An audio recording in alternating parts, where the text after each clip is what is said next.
Bonjour à toutes et à tous et bienvenue dans TechPod, la chronique audio de Futura dédiée à l'actualité des technologies et de la mobilité.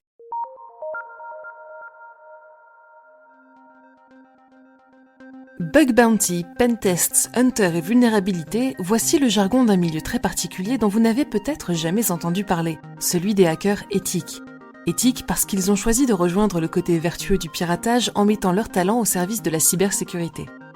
Contrairement aux hackers traditionnels, surnommés les chapeaux noirs en anglais, ce que l'on appelle les chapeaux blancs recherchent les failles et vulnérabilités présentes sur les logiciels, les applications et les services en ligne pour les faire connaître à leurs concepteurs. Notons que ce travail n'est pas systématiquement réalisé sur la demande d'une entreprise, mais bien souvent spontanément, comme un audit surprise destiné à découvrir quelles fragilités auraient pu être oubliées et mettraient potentiellement en danger les données des utilisateurs, par exemple.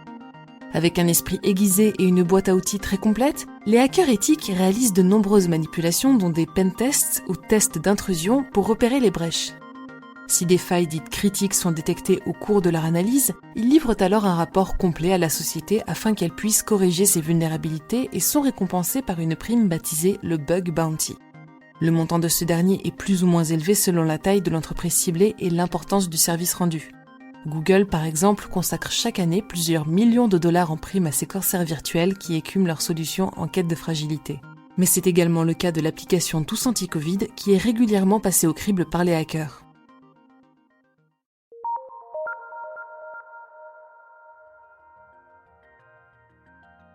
En France, on ne compterait qu'une centaine de ces hunters ou chasseurs de primes. C'est donc un petit milieu où tout le monde se connaît au moins par son pseudo. Certains sont très discrets et d'autres plus connus et interviennent souvent sur les réseaux sociaux ou dans les médias comme Baptiste Robert, suivi par plus de 240 000 personnes sur Twitter et que nous avons rencontré sur le Forum international de la cybersécurité, le FIC, qui se tenait à Lille dernièrement. Un forum où ils étaient une trentaine à tenter de décrocher des primes lors de différentes compétitions de hacking éthique.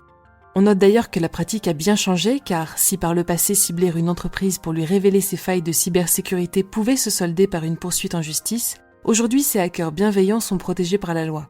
Ils collaborent notamment avec l'ANSSI, l'Agence nationale de surveillance des systèmes informatiques en France, et certaines plateformes qui proposent de les mettre en relation avec les sociétés souhaitant réaliser un audit de cybersécurité. C'est le cas de Yes We Hack, une plateforme française qui monte en puissance en Europe, mais également de BZ Hunt, une société bretonne montée par Victor et Brice, deux hunters présents au FIC. Durant le forum, ce sont d'ailleurs eux qui ont raflé l'essentiel des primes en débusquant plusieurs failles sur Doctolib. Les justiciers masqués existent donc toujours, mais sont désormais cachés derrière leurs ordinateurs, s'assurant continuellement que la technologie reste accessible et sûre pour tous. Pour ne rien manquer de l'actualité technologique et scientifique, rendez-vous sur les plateformes de diffusion pour vous abonner à Fil de Science et à nos autres podcasts. Vous pouvez désormais retrouver la chronique TechPod tous les jeudis matins sur Radio Nova dans la rubrique TechPaf. Si cet épisode vous a plu, pensez à le poster sur les réseaux sociaux avec le hashtag FuturaPod et laissez-nous une note sur vos applications audio préférées. On se retrouve la semaine prochaine pour un nouveau concentré d'actualité technologique. Bonne semaine à tous.